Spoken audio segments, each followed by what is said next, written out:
Supply creates its own demand.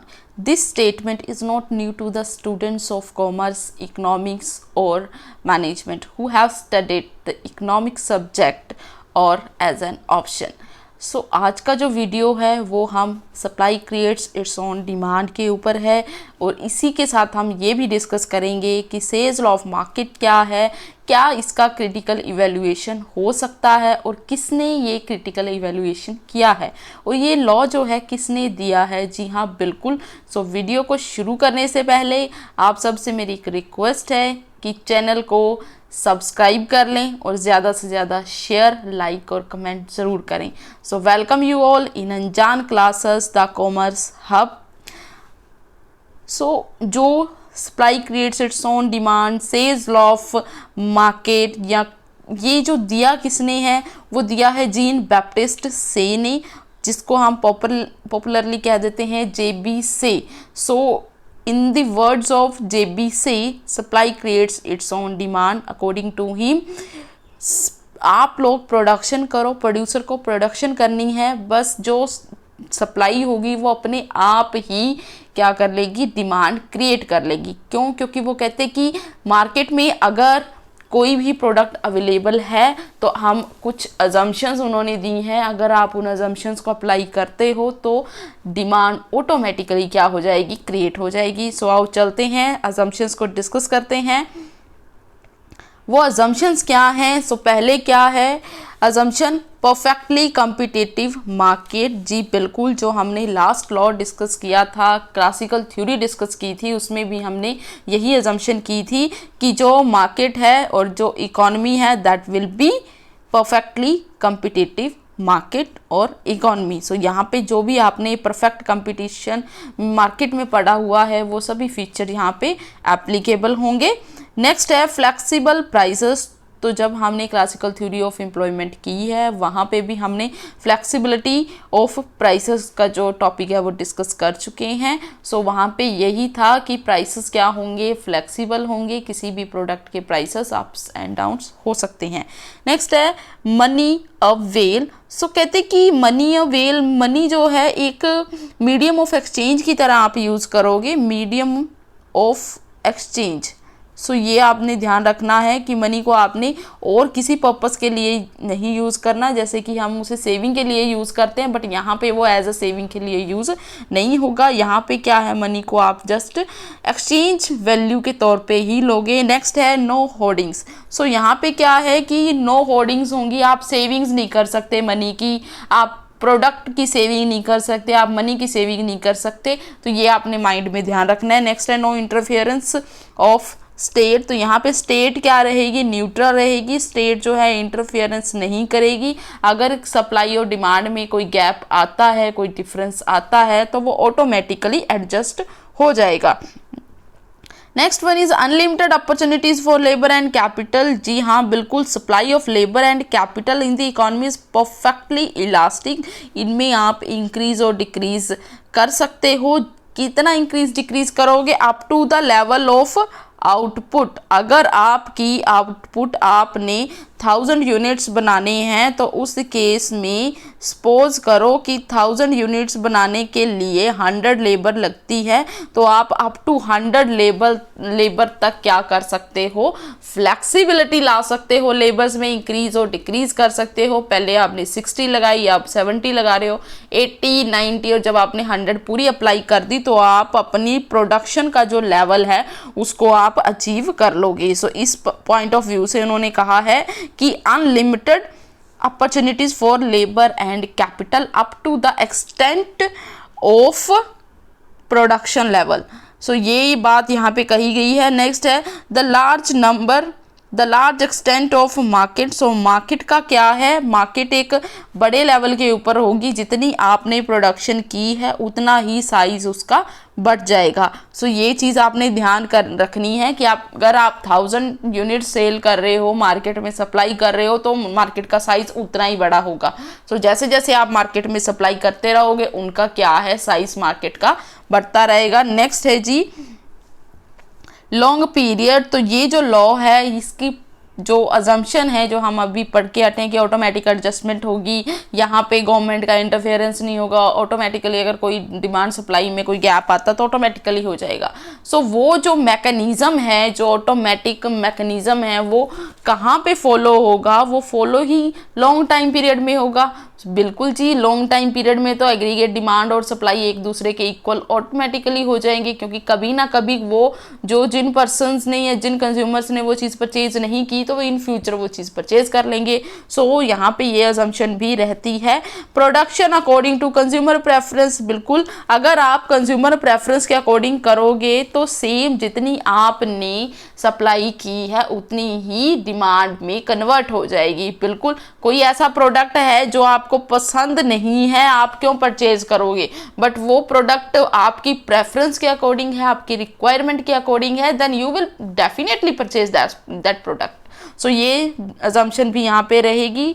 Next है सेल्स law of market है क्या? यहाँ पे बार्टर सिस्टम और मॉनेटरी सिस्टम का दोनों का जिक्र किया हुआ है। बिल्कुल, जो क्लासिकल थ्योरी का ही पार्ट है सेल्स law of market, J B Say ने कुछ ऑल्ट्रेशंस की हैं क्लासिकल थ्योरी में। So that point of view सेल्स लॉ ऑफ मार्केट क्या है? क्लासिकल थ्योरी का ही पार्ट है। सो यहाँ पे वो क्या कहते हैं कि यहाँ पे बार्टर सिस्टम भी रहेगा सेल्स लॉ ऑफ मार्केट में और मॉनेटरी सिस्टम भी रहेगा। बार्टर सिस्टम में क्या था कि गुड्स एक्सचेंज्ड विद गुड्स को आप गुड्स के साथ ही एक्सचेंज करते थे। सो आप के पास आलू हैं, आपने एक्सचेंज कर लिया गोभी के साथ, तो ऐसे आप क्या करते थे? एक्सचेंज करते थे कोई भी चीज़ किसी भी चीज़ के एक्सचेंज में। और मॉनेटरी सिस्टम में हम अजम्पशन पढ़ के आए हैं कि सेल्स लॉ के अकॉर्डिंग अगर आप मॉनेटरी सिस्टम को अप्लाई करते हो तो वहाँ पे आप मनी को एक वेल की तरह यूज़ करोगे, एक एक्सचेंज की तरह, ना कि आप उसे स्टोर वैल्यू के लिए यूज़ करोगे। ये आप ध्यान रखना, एक्सचेंज वैल्यू और स्टोर वैल्यू में फ़र्क यही है। स्टोर वैल्यू का मतलब है कि आप मनी को सेव कर रहे हो, जो कि सेल्स लॉ ऑफ मार्केट में पॉसिबल नहीं है। आप मनी को यहाँ पे एज एक्सचेंज वैल्यू ही यूज़ करोगे, और यहाँ पे बार्टर सिस्टम भी एग्जिस्ट करता था।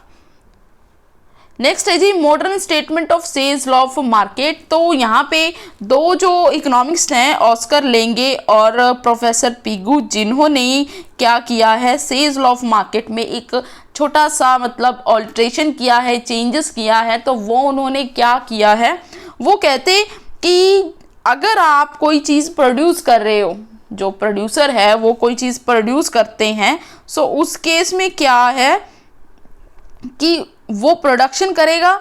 सो आपने गुड्स प्रोड्यूस्ड, जितनी भी नंबर ऑफ यूनिट्स हैं, units produced multiplied by price of these commodities.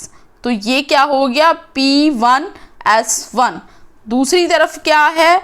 Units of goods demanded. तो जब आप इस यूनिट्स ऑफ गुड्स डिमांडेड को मल्टीप्लाई कर दोगे प्राइस के साथ, and you will get P1D1। सो अब यहाँ पे बात क्या आई? ऑस्कर लेंगे जी कहते कि जो आपका डिमांड है, एग्रीगेट डिमांड है, प्राइस ऑफ गुड्स डिमांडेड और value of goods demanded equals to value of goods supplied. तो वो इक्वल नहीं होंगी, कहते वहाँ पे आइडेंटिकल होंगी वो। तो यहाँ पे उन्होंने ये साइन दे दिया आइडेंटिकल का। सो जो मैथमेटिक्स के स्टूडेंट्स हैं उनको मालूम है कि मैथमेटिक्स में आप एक साइन यूज़ करते हो, उसे आइडेंटिकल का साइन कहते हैं। तो उन्होंने क्या किया, कहते हैं कि वो एक दूसरे के एग्रीगेट सप्लाई और डिमांड जो है एक दूसरे के आइडेंटिकल होंगी। नेक्स्ट जो है सेल्स लॉ में जिन्होंने ऑल्ट्रेशन की है वो है प्रोफेसर पिगू। बहुत नाम सुनते हो जब आप इकोनॉमिक्स पढ़ते हो प्रोफेसर पिगू का। तो उन्होंने कहा, क्या कहा? वो कहते हैं कि आइडेंटिकल नहीं, यहाँ पे इक्वल जो साइन है वो आप यूज़ करोगे, बाकी सब सेम है कि price of goods demanded equals to price of goods supplied. So ये मॉडर्न स्टेटमेंट है सेल्स लॉ ऑफ मार्केट की, इसको आप थोड़ा ध्यान से देख लेना। नेक्स्ट है क्रिटिसिज्म ऑफ सेल्स लॉ ऑफ मार्केट। सो जी बिल्कुल, अब यहाँ पे है कि किस तरीके से जो सेल्स लॉ ऑफ मार्केट है वो क्रिटिसाइज किया है। ज़्यादातर जो सेल्स लॉ ऑफ मार्केट है वो किसने क्रिटिसाइज किया है? वो क्रिटिसाइज किया है लॉर्ड केन्स ने। सो लॉर्ड केन्स क्या कहते हैं वो आज हम देख लेते हैं। तो सबसे पहले क्या है, वो कहते हैं कि यहाँ पे किस चीज़ की पॉसिबिलिटी है, general over production is possible. बिल्कुल, according to Keynes aggregate demand is determined by consumption demand and investment demand. So कहते कि जो पोर्शन, सपोज करो आपके पास 100 रुपये हैं, आपने 100 रुपये में से 80 रुपीज़ जो हैं वो तो आपने खर्च कर दिए, 20 अभी आपके पास पड़े हैं। तो अगर जो आपके पास रह गए, जो इकोनॉमी में नहीं गए, उतने का सेल भी नहीं हुई, उतनी की जो गुड्स सप्लाई हुई थी वो सेल नहीं हुई। अगर वो सेल नहीं हुई तो इट मीन्स जो सप्लाई है वो डिमांड से अभी भी ज़्यादा है। सो ऐसे केस में जनरल ओवर प्रोडक्शन जो है वो पॉसिबल है। देन है general unemployment is possible. Keynes ये बात कहते हैं कि सेज लो ये कहता है कि वेज कट करके आप क्या कर सकते हो, जो आपके लेबर हैं उनको और ज़्यादा एम्प्लॉयमेंट दे के फुल एम्प्लॉयमेंट कर लोगे। बट कहते हैं कि इट्स नॉट पॉसिबल। अब सपोज करो कि आप जो हो, आप पढ़े लिखे हो, आपको कोई आपकी वैसे अगर आप जॉब ढूंढने जाते हो तो आपकी रिक्वायरमेंट है कि मैं 50,000 लूँगा, बट सामने वाला आपको 10,000 दे रहा है, तो आप वहाँ पे जाओगे? बिल्कुल नहीं जाओगे। कि जो प्रोफेशनल पर्सन्स हैं, जो ये मानते हैं कि उनके पास क्वालिफिकेशन अच्छी है, they will not go for that job. So उस केस में क्या है, कहते हैं कि यहाँ पे अनएम्प्लॉयमेंट भी पॉसिबल है। फिर है lack of automatic adjustment. Keynes कहते हैं कि जो लॉन्ग टाइम पीरियड की बात होती है, सेल्फ एडजस्टमेंट की बात होती है, तो कहते हैं कि self adjustment is not possible जब तक कि कोई गवर्नमेंट या कोई भी ऐसा कोई इनिशिएटिव नहीं लिया जाता ये डिमांड सप्लाई को इक्वल करने के लिए, अनएम्प्लॉयमेंट को फुल एम्प्लॉयमेंट में कन्वर्ट करने के लिए, तब तक क्या है, आप किसी भी सिचुएशन को इक्वलाइज कर ही नहीं सकते। सो कहते हैं कि लैक ऑफ ऑटोमेटिक एडजस्टमेंट है। नेक्स्ट है equilibrium between saving and investment. अब ये कहते हैं कि जितना सेव होगा that will automatically converted into investment. It's not possible, क्योंकि ज़रूरी नहीं है कि जो सेविंग और इन्वेस्टमेंट है दोनों ही इंटरेस्ट इलास्टिक हो। ये भी हो सकता है अगर बंदे की इनकम इंक्रीज हो गई तब भी तो वो सेव कर सकता है। पहले आपकी इनकम 10,000 थी, अब आपकी 12,000 होगी, आप कोशिश करोगे कि उस 12,000 में से 1,000-2,000 सेव करने की। सो ये भी माइंडसेट रहता है जब आप सेविंग की बात करते हो। तो ज़रूरी नहीं है, अकॉर्डिंग टू केन्स कहते हैं कि ये भी हो सकता है कि सेविंग्स जो हैं वो इनकम इलास्टिक भी हो सकती हैं। कुछ अनरियलिस्टिक अजम्पशंस हैं, जैसे कि money is medium of exchange. तो ज़रूरी नहीं है कि मनी जो है मीडियम ऑफ एक्सचेंज है, मनी को आप स्टोर वैल्यू के तौर पे भी यूज़ कर सकते हो। नेक्स्ट उन्होंने कहा है कि जो केन्स है वो कहते हैं कि स्टेट की इंटरफेरेंस बहुत ज़रूरी है। तो ये अजम्पशंस भी हमने की थी कि स्टेट इंटरफेयर नहीं करेगी। जब हम केन्स की थ्योरी पढ़ेंगे तो वहाँ पे स्टेट की इंटरफेरेंस होगी अप टू सम एक्सटेंट। सो वो भी हम डिस्कस करेंगे। तो इस पॉइंट ऑफ व्यू से भी सेल्स ऑफ मार्केट को क्रिटिसाइज किया गया है। लॉन्ग टर्म इक्विलिब्रियम, तो जो सेल्स लॉ ऑफ मार्केट है वो लॉन्ग टर्म इक्विलिब्रियम की बात करते हैं। वो कहते हैं कि लॉन्ग टाइम पीरियड में सब कुछ इक्वल हो जाता है, बट केन्स कहते कि in long run we are all dead. Long run में क्या है, सब डेड हो जाते हैं, नो वन विल एग्जिस्ट। तो कहते कि आप लॉन्ग टाइम पीरियड की कैसे बात कर सकते हो। तो केन्स ने इस चीज़ के ऊपर कॉन्सेंट्रेट किया है कि शॉर्ट टाइम पीरियड में भी इक्विलिब्रियम पॉसिबल है, जो हम आगे करेंगे केन्सियन थ्योरी में। नेक्स्ट उन्होंने कहा है कि ट्रेड साइकिल्स, कहते हैं कि सेल्स लॉ जो है वो ट्रेड साइकिल्स को एक्सप्लेन ही नहीं करती, ठीक है। तो उसकी वजह से क्या है, इक्विलिब्रियम भी सही शो नहीं होता। In reality every economy is subject to fluctuations. हर इकोनॉमी में क्या है, ट्रेड साइकिल्स होते हैं, बट इसके अकॉर्डिंग क्या है, या तो बिल्कुल बूम हो जाएगा या फिर बिल्कुल डिप्रेशन पीरियड्स आ जाएंगे या कोई भी नहीं होगा। वो अजम्पशंस के ऊपर डिपेंड होगा। सो ये भी क्या है, एक क्रिटिसिज्म है। नेक्स्ट है कि ये जो है हमारा जो यहाँ पे क्या है, इक्विलिब्रियम की बात करते हैं तो यहाँ पे जनरल इक्विलिब्रियम की बात की जाती है और यहाँ पे क्या है, जो पार्शियल इक्विलिब्रियम है जो वो भी अचीव किया जा सकता है।